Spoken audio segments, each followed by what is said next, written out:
Everyone says he is the kindest man in basically the world, but also certainly in our industry. Everyone has the same experience with his generosity and his grace.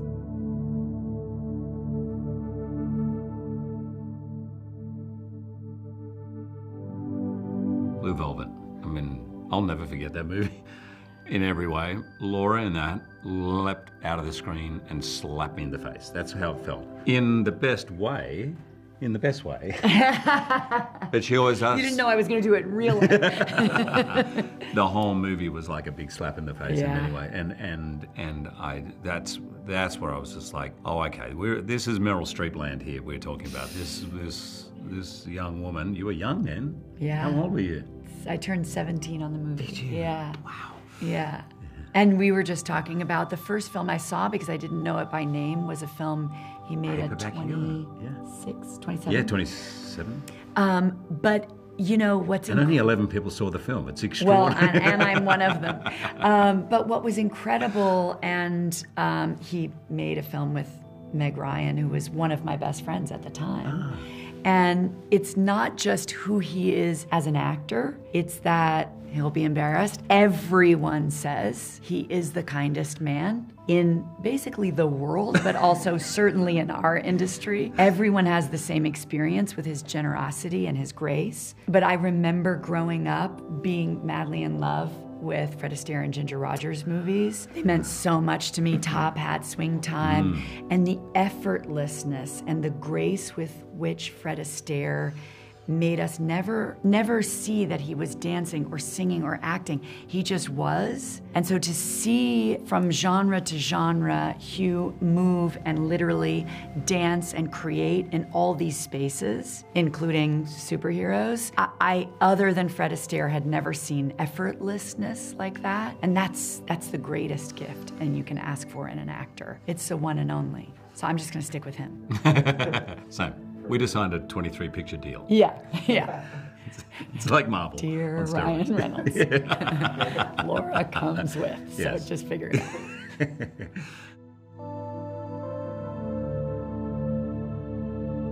out. I just watched a film that my daughter recommended to me, All Quiet on the Western Front, and I mean, I love to recommend movies that are out now in the cinema. If you can see it in the cinema, see it in the cinema. It's an extraordinary piece of work. Of a recent movie like this, we'll say two, I just rediscovered or watched again. I'm so in love with Simone Signoret, so I just saw Diabolique again, which was just so incredible to watch again and with my daughter and to see those performances. But also, I am so grateful for Guillermo del Toro's Pinocchio, that I think is radical cinema. He changes animation forever with this movie. And I think animation as adult storytelling, it's incredible. And it's an incredible movie as a partner to the son, because it's also about intergenerational trauma and grief and addiction and fathers and sons. It's a really powerful film.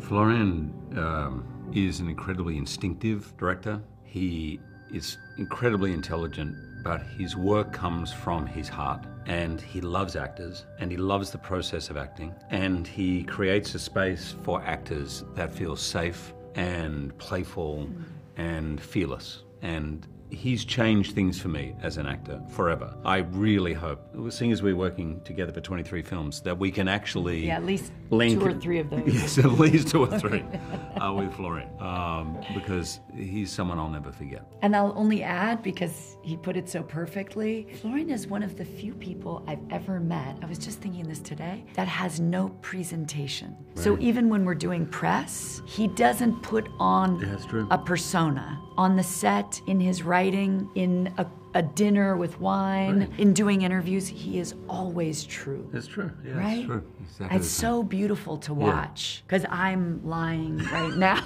No. Same, complete. This is all a mask. Yeah, it's a complete mask. She hates me. Let's just pretend he's not here. He's extraordinary. I mean, I find this over and over and over again. I've been so lucky to work with legends. Laura's one of them.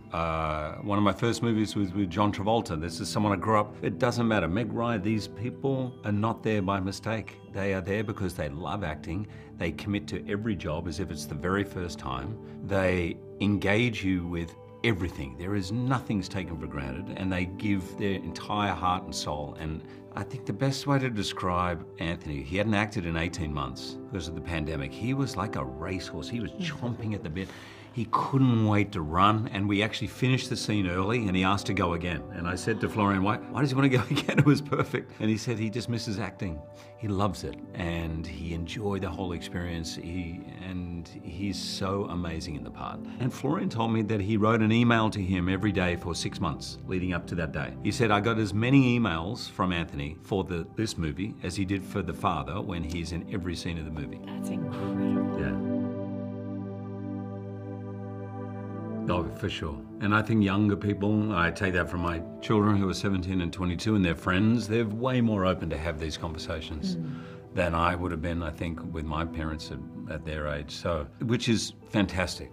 We're at the beginning of understanding this entire subject and how to deal with it as a society, but we have to because it is an epidemic. I feel like I've become more hopeful because I feel like our generation has lived through the shift toward addiction. And 20 years ago, someone would say, well, maybe I drink too much, but I can stop. And a loved one would say, I'll just hide the alcohol. And now, rehab, programs, support, therapy, intervention is part of culture. And we understand that we all need help as a community. So I pray other hidden mental health crises will be the next iteration of this, like anxiety and depression. Yeah, that's beautifully put. I mean, the powerlessness of a parent the parents, Laura and I played the mother and father of this young man. Every cell in your body wants to get in there and make things better, to lift them up, to bring joy, to set them off, to launch them. And in the end, you have to detach from outcome on some level because so much of it is out of your control. And there's a line in this movie, love is not enough, it's not always enough. And it's one of the most heartbreaking things, I think, to hear as a parent. But it's also true when we're dealing with mental health issues of this level, it really takes a village, and it's just heartbreaking for the parents. Beautifully said, and Florian is so exact in his specific longing with the son, as he describes in The Father.